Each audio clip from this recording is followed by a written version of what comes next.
흙으로 사람을 지으시고라고 하는 제목으로 말씀을 전하겠습니다. 지난주에 우리는 인간을 창조하신 하나님에 대해 생각해 보았습니다. 하나님은 인간을 하나님의 형상과 그 모양에 따라 만드셨습니다. 그리고 하나님을 대신하여 우주 만물을 다스릴 특별한 존재로 지으셨습니다. 하나님이 인간을 하나님의 형상과 모양대로 지으셨다는 것은 하나님이 가지신 고유한 속성, 거룩함, 의로움, 선하심, 사랑과 같은 품성을 닮은 존재로 지으셨다는 뜻입니다. 누가 어떤 일을 하는 것을 보면 그 사람의 성격과 성품이 나옵니다. 우리가 하나님의 천지 창조를 볼 때도 하나님의 품성을 엿볼 수가 있습니다. 하나님은 세상을 창조하실 때 확실한 질서와 균형에 따라 선하고 아름답게 만드셨습니다. 첫째 날, 둘째 날, 셋째 날 하나님은 나누시고 펼치시고 때로는 모으심으로써 공간과 구조를 만드셨습니다. 그리고 넷째 날, 다섯째 날, 여섯째 날 이 창조하신 피조물을 각각 그 공간에 배치하실 때도 리듬감과 균형감과 섬세하고 정교한 하모니와 조화를 이루게 하셨습니다. 인간이 하나님의 형상을 닮았다는 것은 인간 역시 각자의 삶을 만들고 수놓아갈 때 하나님의 성품을 따라 삶을 정한 그 질서 속에서 균형과 조화를 이루고 거룩을 추구하며 살아가야 한다는 것을 의미합니다. 하나님은 당신의 형상을 닮은 인간에게도 다른 짐승들과 마찬가지로 생육하고 번성하고 땅에 충만하도록 하는 복을 주셨습니다. 하지만 인간에게는 특별히 만물을 다스리는 이 권한을 더 부여해 주셨습니다. 이처럼 인간은 하나님의 형상을 따라 완전하고 고결한 존재로 지음을 받았습니다. 모든 피조물 중에 하나님의 형상과 모양대로 지음받은 것은 인간뿐입니다. 그렇다고 해서 인간이 하나님과 같아질 수는 없습니다. 시편 기자는 하나님의 인간 창조를 시편 8편에서 다음과 같이 노래합니다. 사람이 무엇이기에 주께서 그를 생각하시며 인자가 무엇이기에 주께서 그를 돌보시나이까. 그를 하나님보다 조금 못하게 하시고 영화와 존귀로 관을 씌우셨나이다. 주의 손으로 만드신 것을 다스리게 하시고 만물을 그의 발 아래 두셨으니 곧 모든 소와 양과 들짐승이며 공중의 새와 바다의 물고기와 바닷길에 다니는 것이니이다. 하나님은 이처럼 인간에게 만물을 다스릴 권한을 주셨고 영화와 존귀로 관을 씌우셨지만 하나님보다 조금 못하게 하심으로써 한계를 정해 주셨습니다. 하나님은 여섯째 날 인간 창조를 마지막으로 모든 창조의 일을 마치신 하나님은 그 지으신 모든 것을 보고 매우 기뻐하셨습니다. 하나님이 그 지으신 모든 것을 보시기에 심히 좋았더라. 천지 창조를 다 마치신 하나님께서 그 모든 것을 바라보시고 최종 평가하신 것이 보시기에 심히 좋았다는 말씀이었습니다. 신생아 출산을 앞둔 이 엄마 아빠가 곧 태어날 아기를 기다리며 아기 방을 꾸밉니다. 여러 출산용품을 하나씩 구매하면서 행복감을 느끼게 되죠. 그러다가 아기를 낳아 그 아기를 아기 방에 뉘었을 때 그 기쁨은 절정에 이르게 됩니다. 그 모든 준비한 것이 바로 아기를 위한 것이기 때문입니다. 만에 하나 아기가 잘못되기라도 한다면 그 준비한 모든 물건은 기쁨이 아니라 오히려 고통을 가져다 주는 것이 되고 말 것입니다. 그러므로 인간 창조는 하나님의 창조에서 가장 중요한 부분이 됩니다. 인간 창조를 마지막으로 6일의 창조가 다 완성되는 것이기 때문입니다. 그런데 하나님은 창세기 2장에서 또 다른 일곱째 날을 말씀하십니다. 창세기 2장 2절에 하나님이 그가 하시던 일을 일곱째 날에 마치시니 그가 하시던 모든 일을 그치고 일곱째 날에 안식하시니라. 천지와 만물은 6일의 창조를 통하여서 완성되게 됩니다. 그런데 창세기 저자는 창세기 2장 1절로 3절에서 일곱째 날이라는 말을 3번 반복하면서 일곱째 날이 아주 특별한 날이라는 것을 강조하고 있습니다. 우리가 잘 알듯이 성경에서 7, 7은 완전수를 의미합니다. 이 7은 하나님의 완전하고 신성한 계획을 상징하는 숫자입니다. 하나님은 7째 날을 복되게 하사 거룩하게 하셨고 모든 일을 마치신 후에 안식하셨습니다. 하나님이 7째 날을 거룩하게 하셨다는 것은 다른 날들과 구별하셨다는 뜻입니다. 하나님의 창조는 6일 동안에 이루어졌고 7째 날에 하나님은 어떤 창조의 사역도 하지 않으셨습니다. 다만 하나님은 그날을 복되게 하시고 그 시간을 구별하시고 그날에 안식하셨을 뿐입니다. 하나님이 안식하셨다는 것은 하나님의 6일 동안의 창조 사역으로 인해서 피곤하기 때문에 쉬셨다 그런 뜻이 아닙니다. 하나님이 뜻하시고 계획하신 그 창조의 사역을 다 마치시고 기뻐하시는 가운데 휴식하셨다는 뜻입니다. 그 창조 6째 날 인간 창조가 그 하나님의 창조의 하이라이트였다면 7째 날은 하나님의 창조의 클라이맥스라고 말할 수 있습니다. 하나님은 이처럼 창조 사역을 행하신 그 6째 날에 한 날을 더하셨습니다. 그래서 그 7째 날을 복되게 하시고 거룩하게 하시고 그날에 안식하셨는데 왜 그렇게 하셨을까요? 그래서 첫째, 6일 동안에 창조 사역의 완성을 선언하고 그 사실을 기념하기 위함이었습니다. 두 번째, 세상의 모든 만물에 대한 주권이 하나님께 있다는 사실을 모든 피조물들에게 공증하고 그것을 나타내기 위함이었습니다.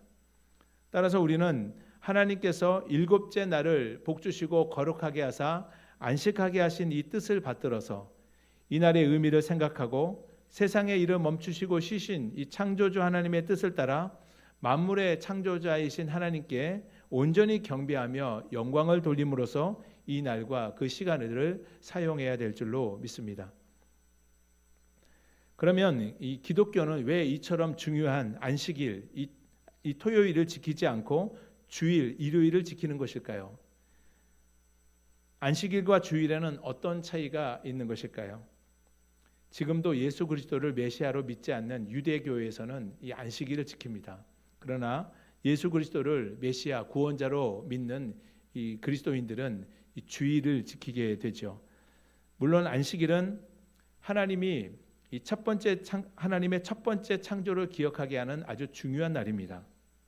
하지만 주일은 안식일의 주인이신 예수님께서 인류의 죄를 구원하시기 위해서 십자가에 죽으시고 죽은 지 사흘 만에 부활하심으로써 두 번째 창조, 다시 말하여 이 재창조의 절정을 이루신 날입니다.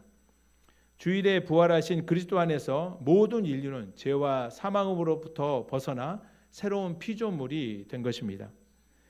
기독교가 안식일을 버리고 주일을 지키게 된 것은 단기간에 이루어진 것은 아닙니다. 교회사를 거슬러 올라가면 유대계 전통을 가졌던 이 그리스도인들은 이 초기에는 이 안식일과 주일을 모두 지켰습니다. 그러나 유대계 전통을 가지고 있지 않는 이 이방인 그리스도인들은 이 주일만을 지켰죠. 이 주일과 안식일에 관하여 이 교회사에서 많은 신학적 논쟁이 있었습니다. 많은 이와 같은 논쟁을 거치면서 주일 예배가 이 성경적임을 확신하고 주일을 예배일로 정하여 지키게 된 것입니다. 우리가 다음 시간에 이 창세기 3장을 통해서 살펴보게 되겠지만 우리는 첫사람 이 아담의 범죄로 말미암아 하나님의 형상을 잃어버린 자들이 되었습니다.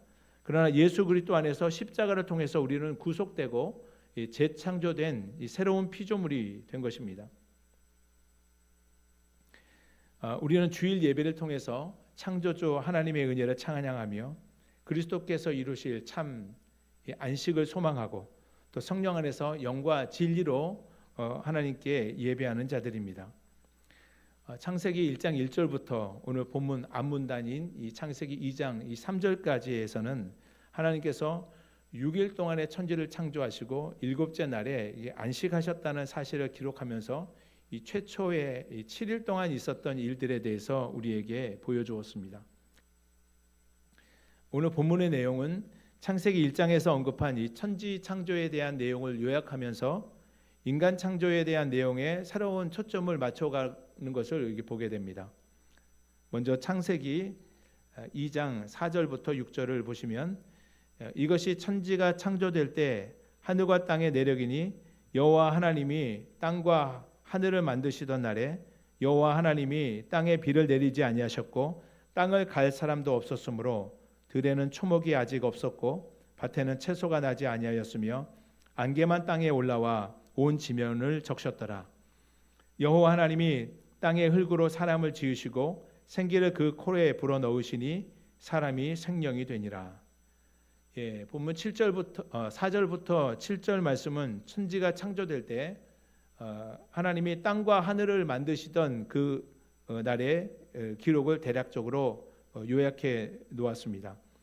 또 인간 창조의 내용을 다시금 언급하고 있는데 하나님이 땅에 비를 내리시지 않으셨고 땅을 경작할 사람이 없었기 때문에 땅에는 초목과 채소가 아직 나지 않았습니다. 그리고 땅에는 안개가 자욱하게 올라와 적시고 있는 그런 모습이었습니다. 그런데 여기 새로운 이름 하나가 등장합니다. 지금까지 창세기 1장에서는 태초에 하나님이 천지를 창조하시니라 땅이 혼돈하고 공허하며 흑암이 깊음 위에 있고 하나님의 영은 수면 위에 운행하셨다. 그리고 하나님이 빛이 있으라 말씀하시니 빛이 있었고 빛이 하나님이 보시기에 좋았다. 창세기 1장에 등장하는 하나님의 이름, 이 이름은 히브리어로 엘로힘이라고 하는 단어입니다. 이 장언 복수용으로 사용되었는데 창세기 1장의 하나님은 창조자이십니다. 지존자이십니다. 또 초월자이시고 전능자이십니다. 그래서 이 엘로힘이라고 하는 단어에는 능력이 많으신 하나님을 강조하는 의미가 담겨 있습니다. 그런데 본문에서 하나님의 이름을 어떻게 표현하고 있습니까? 여호와 하나님이라고 표현하고 있습니다. 이 하나님 앞에 여호와라고 하는 이름이 덧붙여 있는 것을 보게 됩니다. 이 여호와라고 하는 이름은 성경에 총 5,321번이나 사용될 정도로 많이 나오는 이름인데 오늘 본문에서는 처음 쓰였습니다. 이 여호와라는 말, 출애굽기 3장 13절 15절에 하나님이 모세를 부르실 때 알려주셨던 이름입니다. 여호와, 스스로 있는 자라고 하는 뜻이면서 언약을 세우시고 그 언약을 이루어 가시는 이 구원의 하나님을 강조할 때 쓰이는 표현입니다. 이 여호와 하나님은 천지를 창조하신 하나님으로서 인간과 이 관계를 맺으시고 인간에게 복을 주시고 은혜를 베푸시는 하나님이십니다. 이 여호와 하나님이 땅의 흙으로 사람을 지으셨습니다. 창세기 1장에는 이 사람이 어떤 물질로 지으셨다고 하는 그런 지어졌다는 언급이 없죠. 그런데 여기서는 사람을 만든 재료가 땅의 흙이라고 말하고 있습니다. 여기서 땅이라고 번역된 이 히브리어 원문 단어를 아다마라고 말합니다. 이 아담이라고 하는 말에서 유래되어 있는데 아담은 사람이라는 뜻입니다. 하나님이 땅의 흙을 빚어 만드시고 무엇이라고 말했습니까? 아담이라고 말했죠. 흙이라는 뜻입니다. 그리고 이 흙이라고 번역된 원문 단어는 티끌 또는 먼지라고도 사용됩니다. 인간을 만든 이 재료가 땅의 먼지, 이 티끌이라는 티끌과 같이 보잘것없는 것이라는 뜻입니다. 이 속담에 털어서 먼지 안 나는 사람이 없다. 누구나 털면 다 먼지가 나게 마련입니다. 누구나 결점이나 이게 허물이 없는 사람이 없다는 이 속담의 뜻이지만 오늘 본문을 놓고 보면 하나님이 땅의 먼지, 이 티끌로 사람을 만드셨다는 이 인간 창조의 기반을 두고 한 말 같습니다. 성경은 사람의 인생이 70이요 강건하면 80이라고 합니다.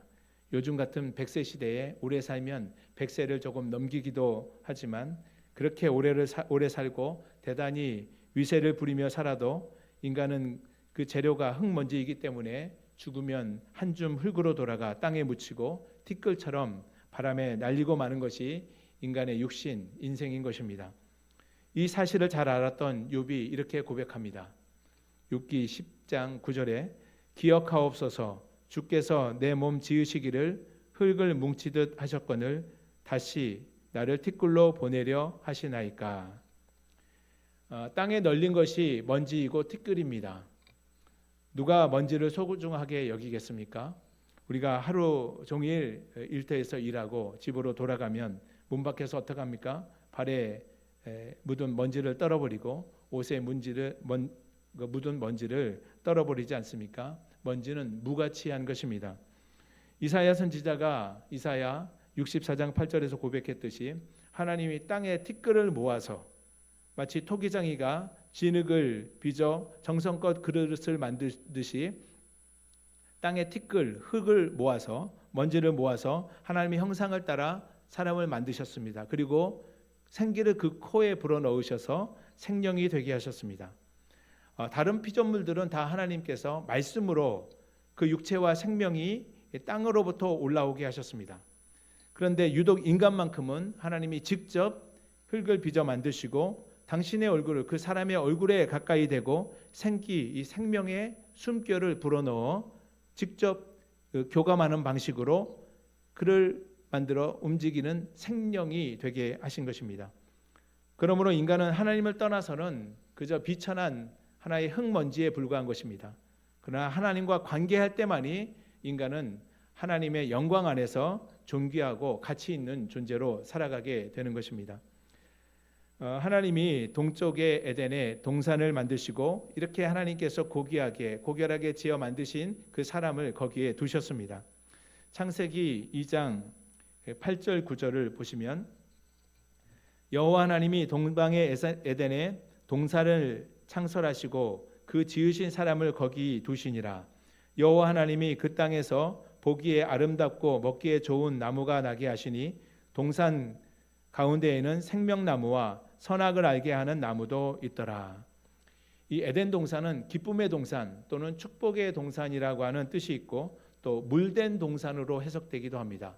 이 본문 10절에서 14절까지 말씀을 보면 이 강이 에덴에서 흘러나와 동산을 적시고 거기로부터 갈라져서 이 네 줄기의 강 근원을 형성하게 된 것을 보게 됩니다. 첫째는 비손강이요, 둘째는 기혼강, 셋째는 히데겔, 넷째는 유브라데였습니다. 아마도 이 강은 동서남북 네 줄기로 흩어져서 흘렀을 것으로 보입니다.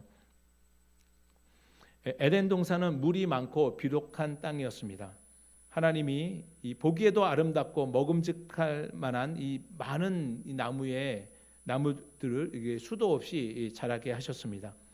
동산 가운데 이 특별한 두 나무가 있었는데 인간이 먹으면 영원히 살 수 있는 이 생명나무와 또 그 열매를 먹으면 선과 악을 알게 하는 나무도 있었습니다.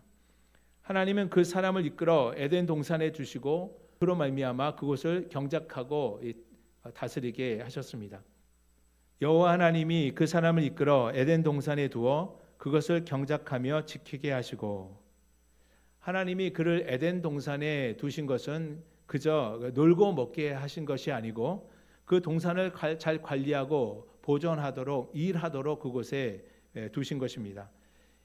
인간이 타락한 이후에 일이 이 고통을 가져다 주는 그런 일면이 있어서 일에 대해서 우리 부정적인 생각을 갖게 되는 경향이 있는데, 하지만 이 본래 일은 인간이 타락하기 이전에도 하나님께서 인간에게 주신 이 신성한 것이었습니다.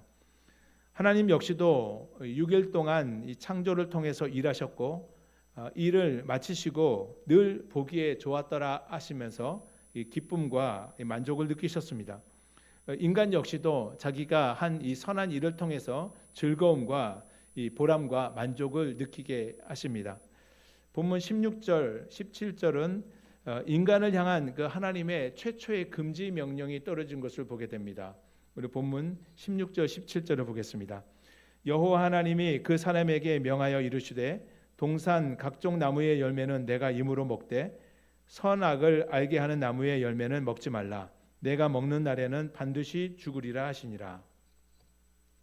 하나님이 지으신 사람에게 명하여 동산에 있는 모든 나무의 열매는 자유롭게 먹을 수 있지만 선악을 알게 하는 나무의 열매는 먹지 말라. 먹는 날에는 내가 반드시 죽게 될 것이다 라고 말씀하십니다. 하나님은 인간을 어떤 일을 판단하고 선택할 수 있는 그런 의지를 가진 존재로 만드셨습니다. 여기서 선악을 알게 하는 나무의 열매가 나오는데 이 선악을 알게 한다는 것이 어떤 지식을 의미하는지에 대해서는 그 의견이 다양합니다.